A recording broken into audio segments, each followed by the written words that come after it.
Good morning. This is Tuesday, February 27th. This is the Board of Richland County Commissioners. I'm Darrell Banks, fellow commissioners Cliff Mears, Tony Vero, and when J.C. Crawl is our clerk, Andrew Keller is an administrator, Rachel Troyer is here because she buys things. I buy things I handle, whatever. And we're going to hear from Willingham by the first name. Gee, I just said hello to you. Wendy and Dillingham from Sebco. We are joined by Greg Kale from WMFD. And online we have Ow.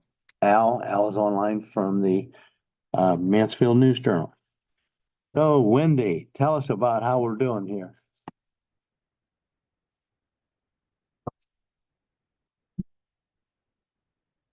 Hey, we're going to look at 2023 year review.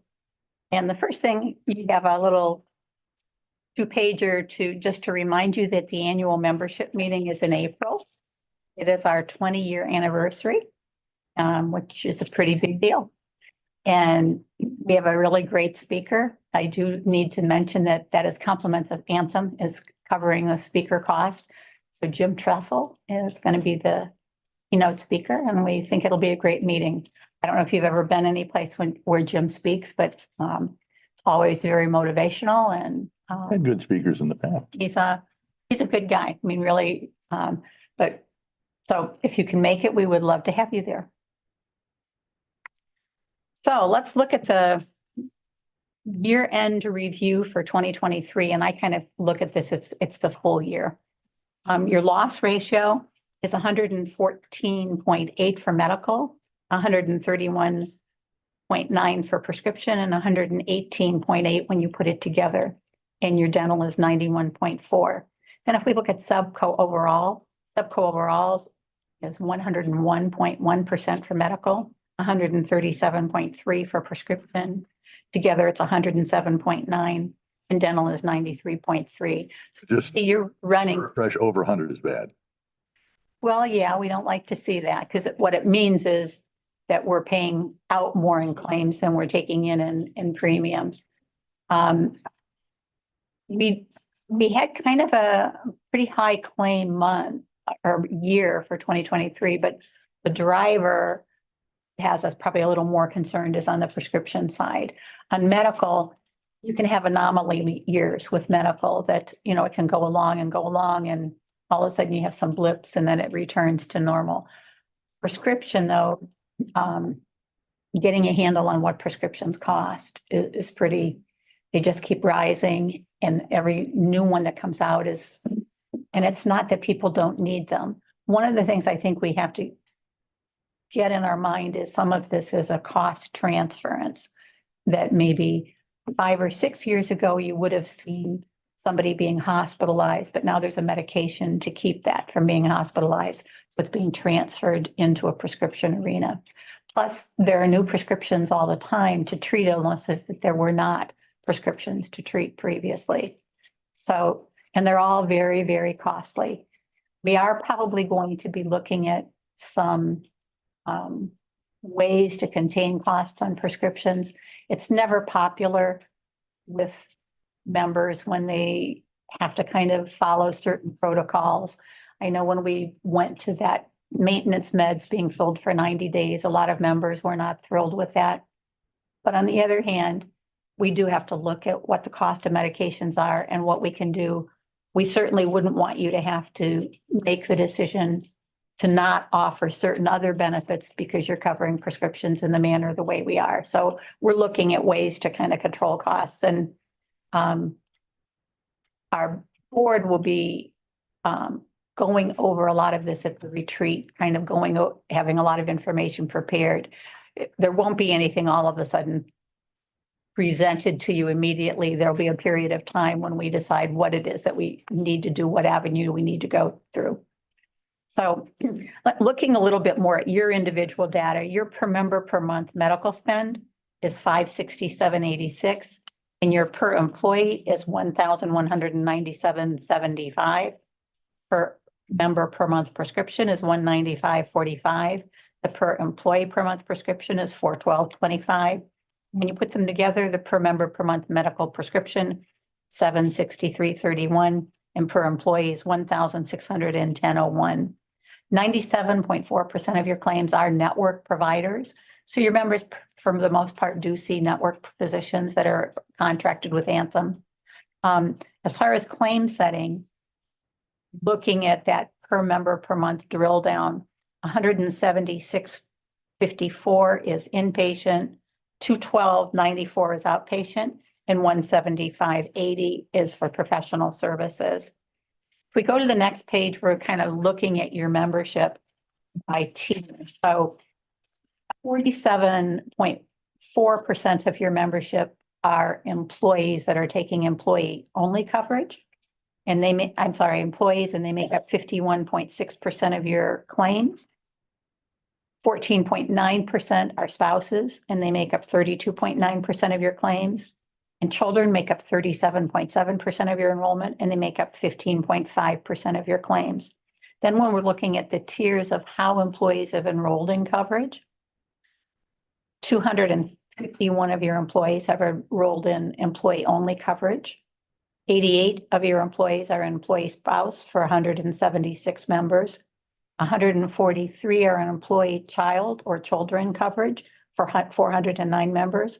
And 93 are in family coverage, 381. So for the average for the year are 575 employees and 1,213 members. And you have had some movement on your overall on your enrollment through the year. It ended up a little bit down in December over what it had started in January, but overall it's been fairly consistent. What we've seen is some movement from tiers, which is not unusual, that maybe an employee had enrolled in the employee tier and then they're on employee children, maybe they've had a child, or maybe they've gotten married and their spouse is eligible to be on your plan. So there's been some movement from tiers, not as much in movement of employees leaving. Percent of total employees are covered. You know that? I don't know what you're. I could technically give that to you. I have my own little fringe benefits. Hold on a second. I do have that data from your ACA reporting, but I don't store it in my mind. I keep it, Cliff. I don't mean to hold you. Okay. Your high cost claimants, and those are identified for the purpose of this reporting as claims of 50,000 or more, make up 52.7% of your dollar spend for 2022. For 2022, your high cost claimants made up 49.1% of your total dollar spend. They make up 3.5% of your enrollment, and there are 42 high cost claimants in that 50,000 range. 80%. 2022, high cost claimants made up 3.3% of the enrollment, and there were 40 high cost claimants in 2022. There are 11 high cost claimants on Ann's report with a county pooling point of 125.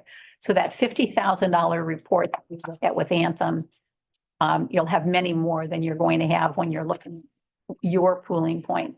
And just as a reminder, for 2024, your pooling point is being raised to 150,000. And we did give 2-year notice for all of the counties that we were raising pooling points. What that means is your pooling point is what you're responsible for. So for currently in 2023, once an individual had claims that went over 125,000, anything over 125,000, the pool is absorbing for you. County is responsible for that first $125,000 of claims. Going forward in 2024, it's 150. So once a claim goes over 150,000, the pool is absorbing it for you. But the county is responsible for that first 150,000 of claims. When I give you your loss ratio, it includes even claims that are being pulled off. Sometimes you may be seeing a higher loss ratio, but the pool is going to absorb those claims. And when we deliver your renewal, those claims are pulled off for purposes of your renewal, if that makes sense. Your top 10 prescriptions for 2023 are all specialty meds, and they represent 555 scripts of the total 15,010 scripts. They represent 55.4% of the county spend for 2023, 1.5 million of the 2.8 million. The average cost of the top 10 medications is $2,840 for a 30-day supply. The average cost for the other 14,455 medications is $88 for a 30-day. Most of the medications filled by Richland County members are for generic medications filled at retail. And I have given you the backup reports behind this so that you can see the names of the medications and so facility utilization. Ohio Health Mansfield's the top dollar spend for 2023. There were 50 inpatient admissions at network facilities. Total dollar spend at network facilities was 2.5 million. Ohio Health Mansfield was the top dollar spend for outpatient facilities. Ohio Health Mansfield was also the most utilized facility for outpatient services. There were 623 claims for outpatient services for network facilities. You had some non-network outpatient utilization at VA's facilities, and VA does not contract with any carrier, so. Okay, emergency room, and we're going to start talking a lot more about emergency room. During COVID, we didn't really concentrate on emergency room because that was pretty much the only place people could go to get some care. Urgent cares really weren't seeing people. Maybe their physicians were telling them, go to the emergency room for what you're describing. Now we're looking at that again because emergency room use is way up. Here in Richland County, average emergency room visit is over $1,400. And what we've identified is that you had 362 visits to the emergency room in 2023. 332 did not result in admission, and 178 of those visits were identified as avoidable. Treatment would have been better served in an urgent care or physician's office. They were for diagnoses that are really physician office treatable, not for something you traditionally go to an emergency room for. Some of the significant visits to the ER for avoidable services were for things like sore throat and earache. $1,400 is a lot of money for you to spend for an earache when you could be spending $40 in a doctor's office. So it's re-educating people and getting them in the habit of let's go more cost effective rather than going in that direction. And probably one of the things that we will maybe talk to you about is maybe you'll want to look at for 2025 raising your emergency room copay. In the scheme of things, your copay is low based on what is out there in the private sector as far as what employers are charging people. And one of the things with our benefit that's a little bit different than other benefits is you go to the emergency room and you're paying that flat dollar emergency room copay and you're not responsible for anything else. Whereas many other insurances, you pay that emergency room copay, but you also have other services that may be subject to deductible and co-insurance. That's not how ours work. Just pay that flat dollar copay, and anything that services that you have in the emergency room are going to be covered in full for you. So we think that maybe the copays on all of our plans need to go up a little bit, so that people, maybe if you have that earache or sore throat, think before you go to the emergency room and maybe think, maybe I go to the urgent care, or maybe I wait and in the morning I try to get to the physician, or maybe you use some of the other options that we have like Live Health Online or something along those lines, or retail clinics. I mean, I know some of the Krogers have retail clinics. And on the program savings, you had a 31.1% discount on inpatient facility, 35.8% on outpatient, 58.7% for professional, for a total of 44.3% discount. And what that relates to is on a total medical charges of 16 million, you had 7.4 million that were discounted that you were not responsible for. Can I ask the 2.5 million, for example, Ohio Health, or I'm sorry, total dollars spent in network facilities, 2.5 million. That takes into account the, for example, inpatient. Takes benefit discount, yes. Yes, and there's backup documentation and the reports. You can actually look at the dollar amounts that were spent at the various facilities. And then also the top medications. Any questions on any? Yeah, I want to be careful in how I ask the first question, but, when outside of payroll, benefits are your highest expense, which is a good thing because you're spending it on people. So I want to be very careful with how I ask this for a myriad of reasons, but the numbers are sort of what they are. And we believe we're going to spend $1 million more in 2024 in health insurance costs than we did in 2023. Now, not all of that is attributable to the 13% increase, of course. Looking at the numbers with Stacy, I think 700,000 of that is attributable to the 13% increase. But then if you have more people come on, which it looks like we last year we were in that high 250s, now we're at about 270. That's $1 million increase. And that's something we're going to be reviewing going forward, or at least I am, because that's just as sales tax receipts slow down and in fact decreased. I just think that's a little concerning to us that we have a health insurance plan that our health insurance costs go up $1 million in 1 year. Is there any, what is Sebco's position on that, maybe? That is significant. From about 3.8 million to 4.8 million in just one calendar year, that is, Well, we know that encouraging members to be informed consumers can certainly control costs. You have options such as, the Smart Shopper option that encourages you call, tell them, and this is, you call ahead of time. Maybe your doctor's encouraging surgery. You call ahead of time. They'll do it within a ratio. Will you travel 25 miles? Will you travel 30 miles? And they will tell you these are the more cost effective. There's significant savings there. We share some of that savings with the member, but we are aware. The other thing is case management. We don't usually bring those reports, but you're very typical of most of the counties in their program. Probably 80% of your members that are eligible for case management elect not to participate in that program with Anthem. It's not a requirement. There's a reach out if you have certain diagnoses to help you in managing your cost, to help you find more cost-effective care for supplies and services. 80% of your people refuse to participate in that program. Those are definitely cost-saving measures that, we don't want to get into the situation that you mandate you have to do this.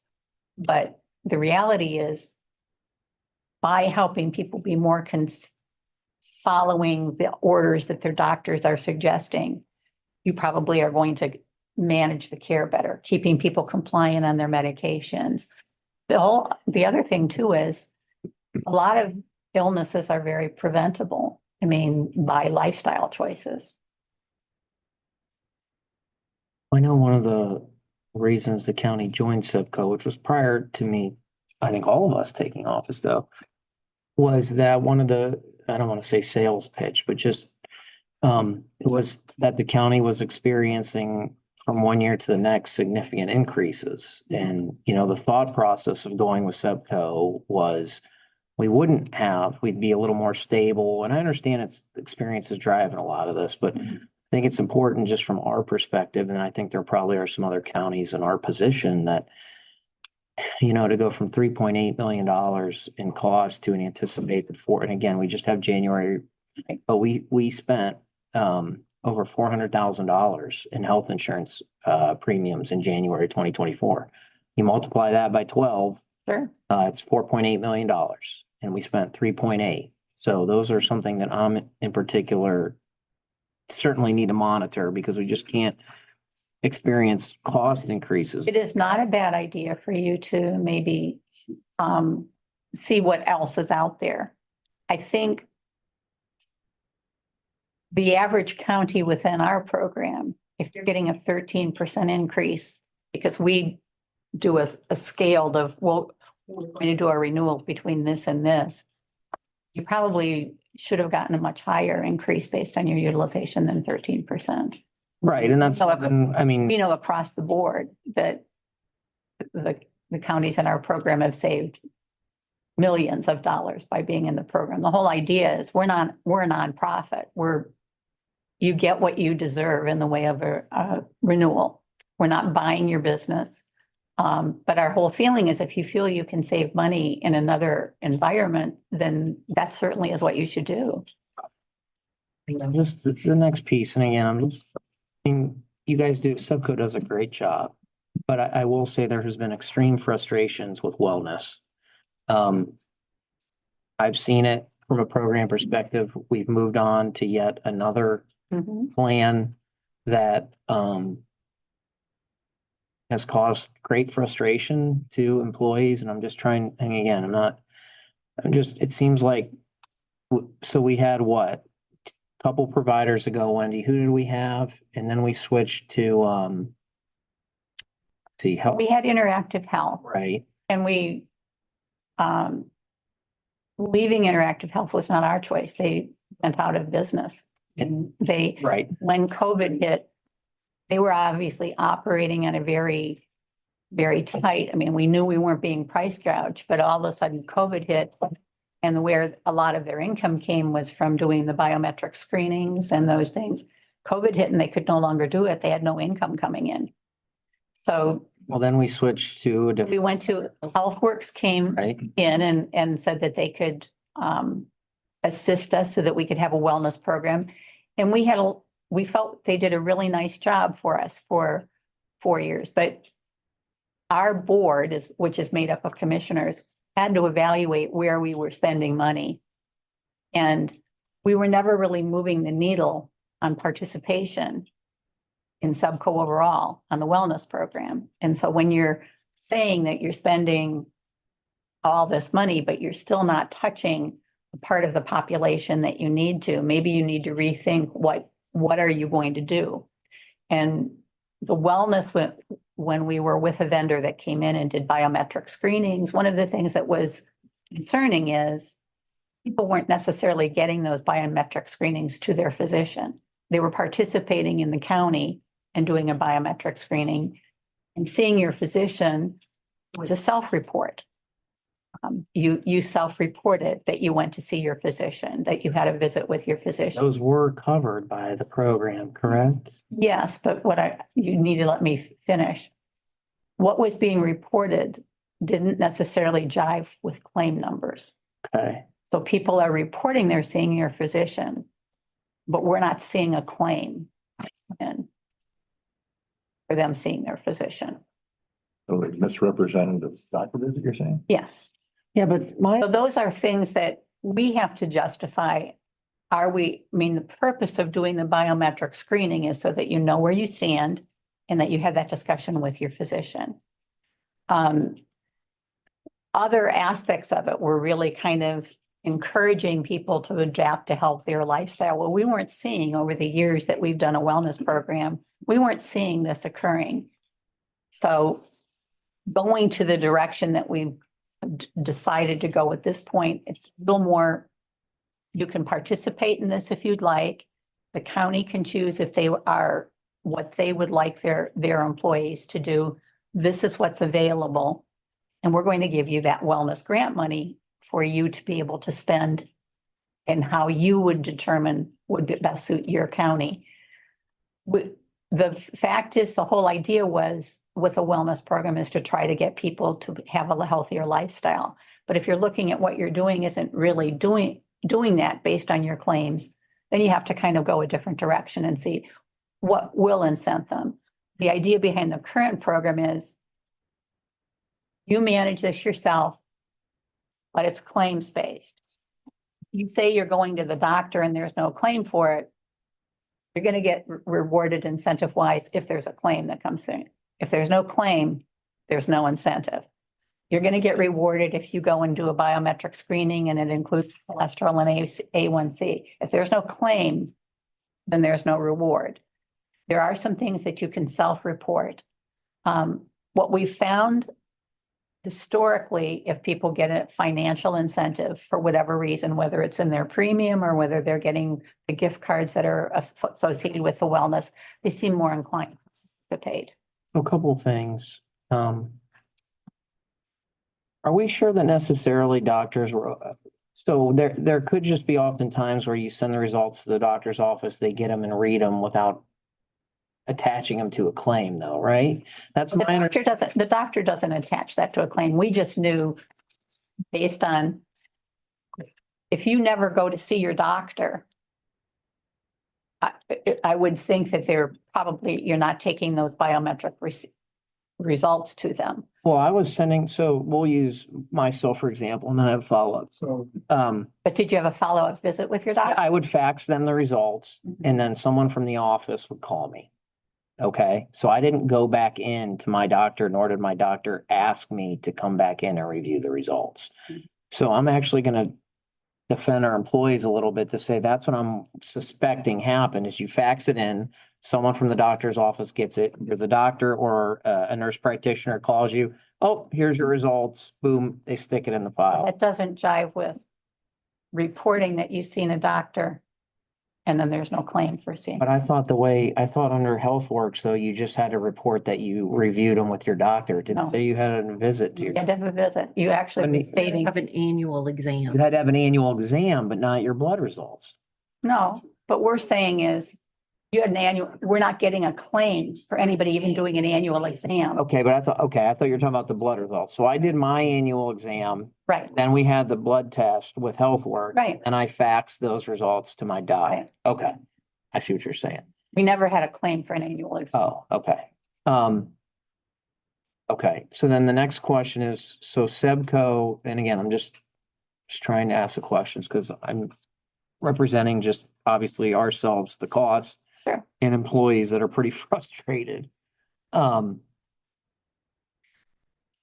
the Sebco, I guess would be the other commissioners and the Sebco leadership.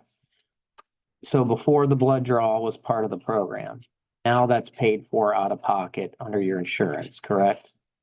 It was always paid through insurance, even when it was through HealthWorks. Right, but now you have to go to a LabCorp or your doctor's office, Right. say, oh, why don't you do it here, which is even more expensive than the lab. Well, if it's billed as preventive, it's going to be paid in full, so the member has no out of pocket. As far as the plan, certainly it's more cost effective if you go to a LabCorp, because LabCorp is definitely more cost effective. Right, so I guess, so Sebco believes that there's actually gonna be more wellness participation and having to maybe go to a LabCorp and do your blood draw as opposed to having it done on site. To me, it would seem like it would be more beneficial if the blood draw was done on site. You come into work, you do it. I'm curious, You have the option to use your wellness grant money to pay to have them come on site. And there are a number of counties that's exactly what they're using. right, but I'm saying it's now not part of the standard. No, Okay. Okay. Those are just some of the concerns I think that I was hoping to address today, and I'm just trying to ask the question, but when there is $1 million increase, we at least have to ask some of the questions. And I can tell you that wellness has been a little challenging. And the way I see the structure of the program, and I could be wrong and often am very wrong. I actually think there's going to be less participation in the wellness the way it's currently set up. there could be. Because there's no longer a point system. Some of the activities have gotten a little, I just hope for everyone's sake, because the goal is for everyone to be well. But there has been some challenges on the wellness side at least. Well, in making the changes, of course, we listened to employees' concerns over the last several years. And many of them expressed dissatisfaction on having to go on to the vendor's website and log activities. They expressed dissatisfaction on if they couldn't make it to the biometric screening, that they had to still do a biometric screening to consider and to have to take a form either to their doctor or go to LabCorp. So we've pulled that, you go where you want for your lab work. So It just needs to be filed as a claim. So the other thing that was a little challenging for us was, our our wellness plan runs, I think I have the exact dates. It's basically from August to, August to August. right. But then the new wellness plan didn't start until January. So our employees had about a four less months to, No, anything that they've done that's claim related is being transferred over. but they didn't have the targets until January, right? No, we shared the targets at open enrollment Okay, I'm trying to in remember. September. And they couldn't get on, I think one of the biggest things is that I think our employees thought magically January first, all of their points, dollars, whatever you want to call them, Would show. would be. right, And that has put a lot of employees in a panic because they know that they've done these things and it's still not showing up. right. Yeah, They are saying, and it will show up. I believe that the programming was much more massive than what Anthem thought it would be as far as rolling it over. They are set up because they offer this program to many people that it's automatic when it's January. Why didn't we begin it in August? Because we didn't want to pay for it. I mean, we had a contract, so we didn't pay anybody for a wellness program from August. We began it in January, but you do get the backlog. We have to have the program end. We have to have it run August to August because there is no other way to get the data tabulated to the counties for the counties that do a premium differential or a program differential or whatever. You have to have that data tabulated so that they know by October or November who participated in wellness and who did not. Going forward, it won't be an issue because it'll be August to August and the data will be there and it'll be not a problem. We just knew we were going to have that 4-month period of time that we were no longer with HealthWorks and that data is claim data and it will be transferred over. I don't think as far as, I don't know what Richland has specifically determined is going to be requirement for your employees to be considered a completer. As far as Subco is concerned, we have no requirement. It's called the 200 program and you have the opportunity, you and your spouse have the opportunity to get $200 in gift cards based on various activities. Once you hit 200, you don't get any more. But if you look at all the activities and all the incentives, you have the potential that you could probably earn up to $700 or $800 if you did all of these various things. But once you hit 200, that's done. That's all you're going to get. We aren't putting any requirement on what you need to do. Individual counties are saying, we're going to require that you do an annual physical. We're going to require that you do A1C or cholesterol or whatever. And those will all be able to be tabulated and provided to the county and actually much more efficiently because it's claim-based.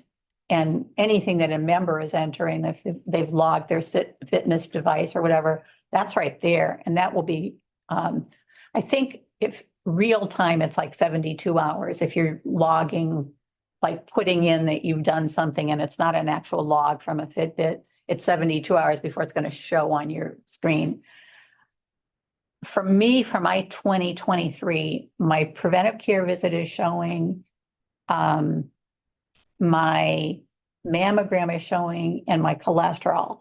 But at the same time that I did my cholesterol, I had A1C and that's not showing yet. So that shows to me those are different programs that are being run. And so that once the A1C is run, then that will be showing.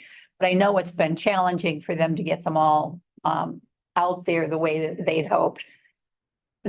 They did crash the system and that's why they've had to segment it out.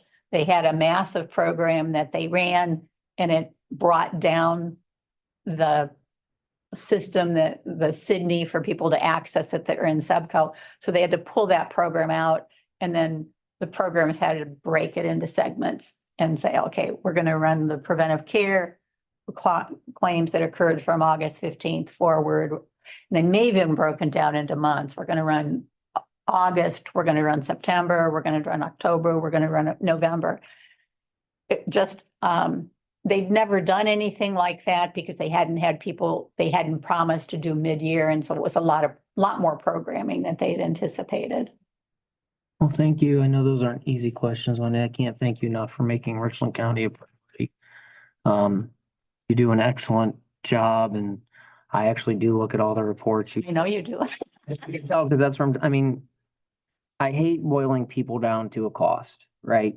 But as it was no different when I was in the private sector, you know, I mean, we're the budgetary authority Well, and if we could get employees to participate in some of the programs that are offered, that are out there to help them. I mean, case management, a lot of these chronic disease, and you have a lot of people who are very eligible for it, but who, well, the other issue, we could save them costs if they would enroll in that, save them costs on certain medications, because they would. I think, and this is philosophically and societally, right?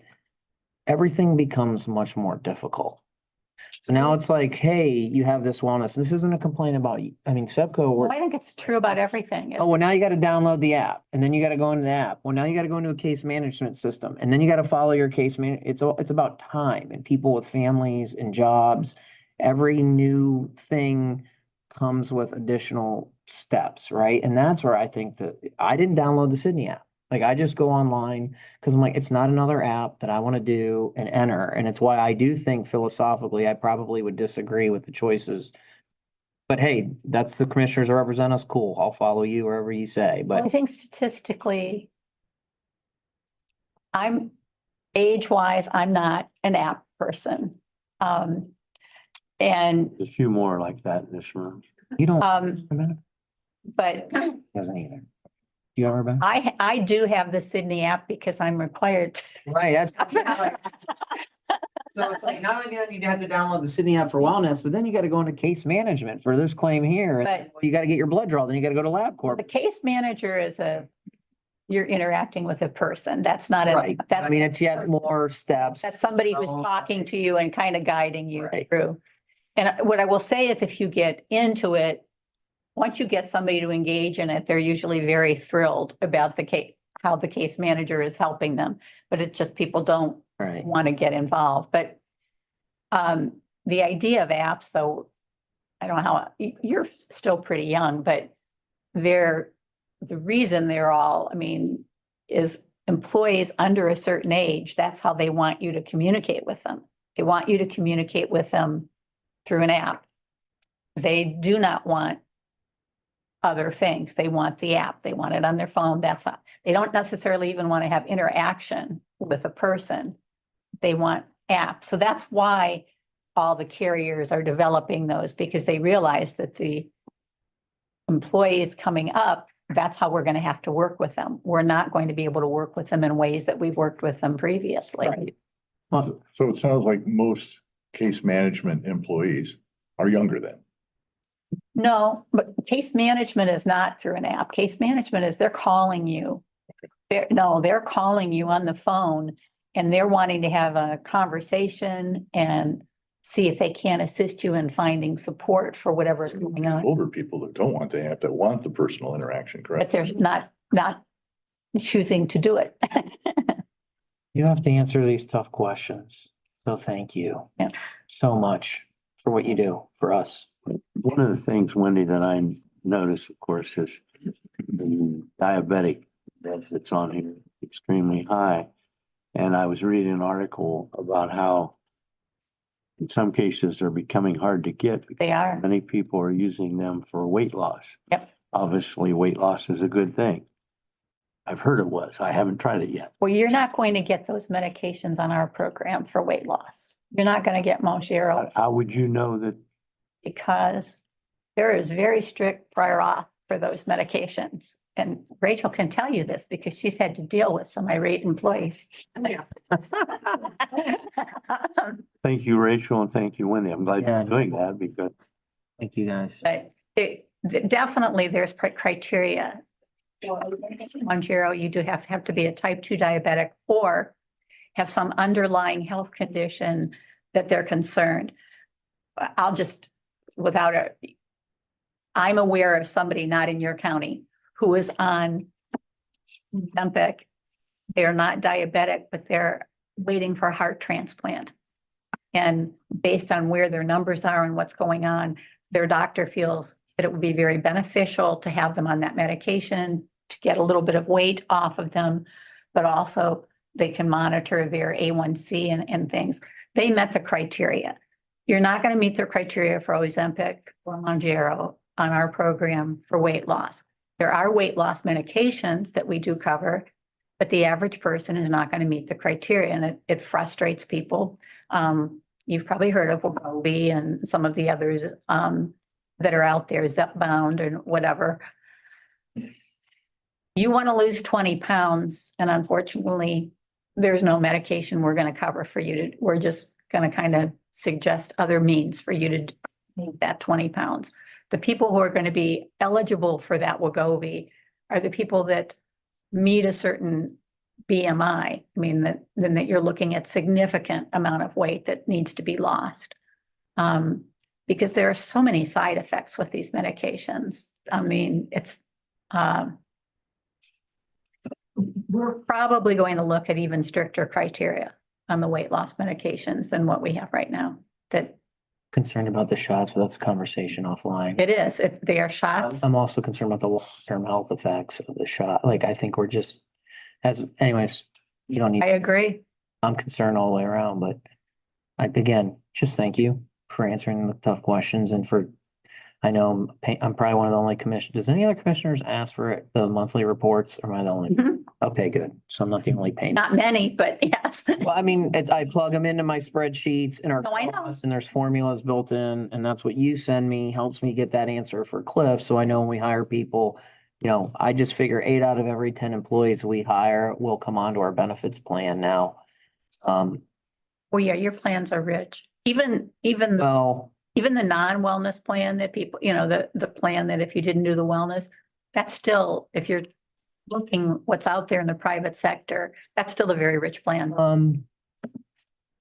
that's for another conversation because I'm not so sure that's the case anymore, but that's why I talk to the private sector people. I look at their matrix to see what's covered. Maybe you want to look at not segmenting out wellness and non-wellness in your plan and I mean that. Right. I mean, we need to look at some when I saw that $1 million price tag, you want to talk about health, I almost had a heart attack in my chair. So we could have had another high cost claimant. A lot of the counties are going to, I mean, we have a lot of counties now that offer a high deductible health plan with the savings account along with it.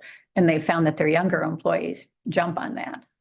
Right. But then you're stuck philosophically, I think, but these are all good options and maybe that's something to discuss with our crew. So I've asked enough.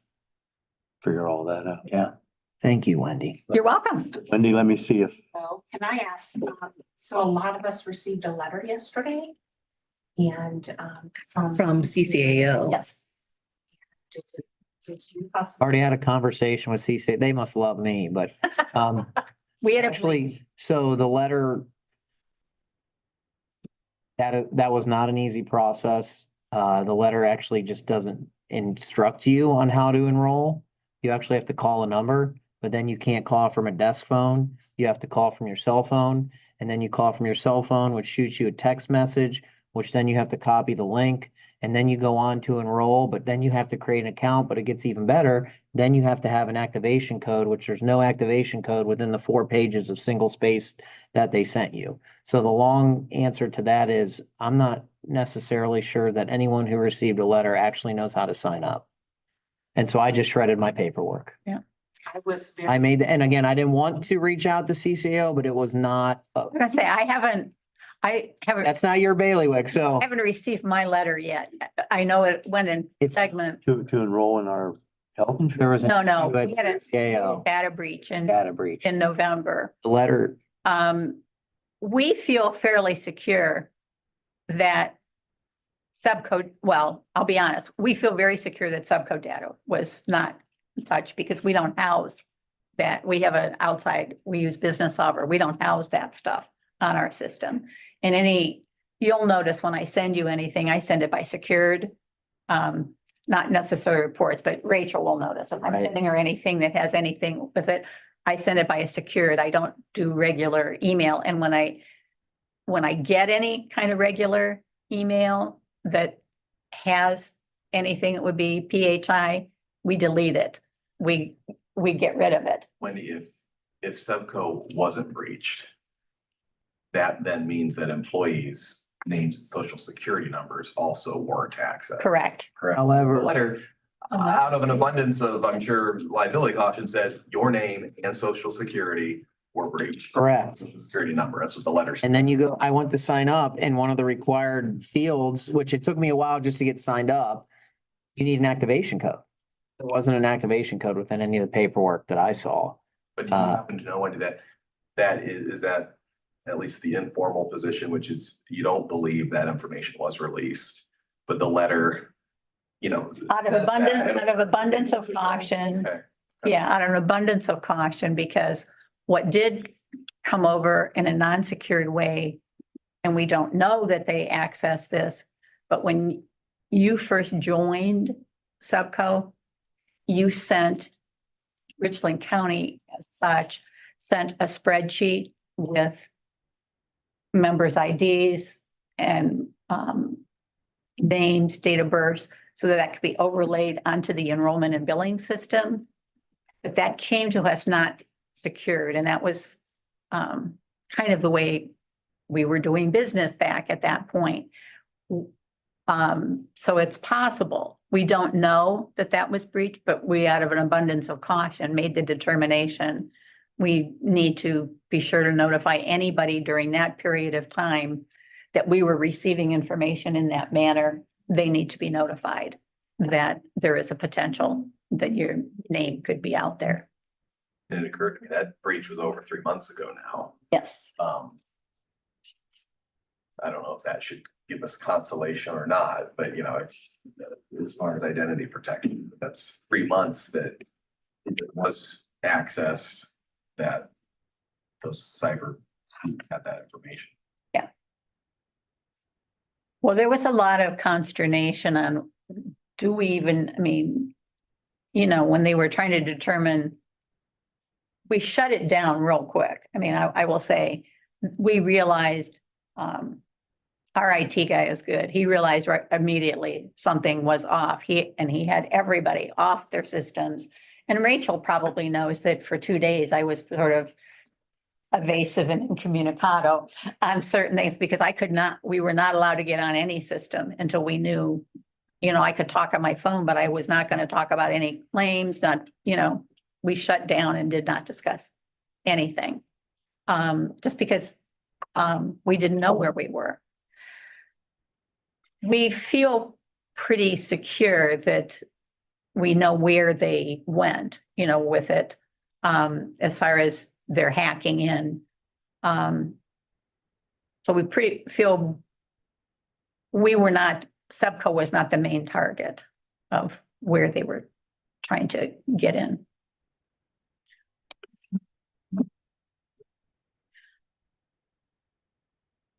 Not exactly.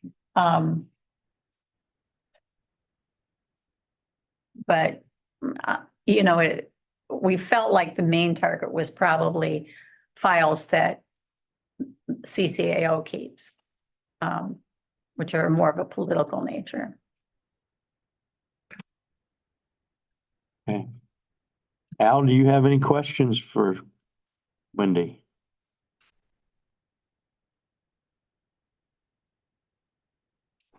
I don't have any questions, but I would appreciate it if somebody could send me a copy of the report. There was a whole bunch of figures to follow. Stacy will take care of that soon, right? Yeah, with Wendy's help, if I don't know if all this releasable. or is it- Yes, I don't have anything in there that has any, Okay. We'll see. Identifiable. Al. All right, Okay. that's all that I had. I think everything else was pretty clear. Okay, thank you. Thank you, thank you. Wendy, for coming Thank you. in and Taking the tough questions, Wendy. okay, well, let's move on to other. First thing to do, can we get a motion to certify the record of proceedings for February 20th? Second. Yes. Commissioner Vero, Yes. And can we get a approval for requisitions? So moved. Second. And, Banks. yes, Commissioner Vero, Yes. Commissioner Mears. Yes. we have, acceptance of parcels for additional county right of way on, Kennel Road in Bloomingdale Township. And, the parties to be are, we need to do this with gratitude. So moved. Second. Commissioner Banks, Yes. Commissioner Vero, Yes. Commissioner Mears. Okay. I'm talking about an overweight vehicle permit. CJ Hughes Construction Company has requested a hauling permit for a truck and with trailer vehicle for the hauling of a piece of construction equipment needed to perform pipeline repair work in Weller Township. So moved. Second. Commissioner Banks, Yes. Commissioner Vero, Yes. Commissioner Mears. Yes. Is there any other business to come before the board? Hearing none. It is 10:21 and we will stand adjourned.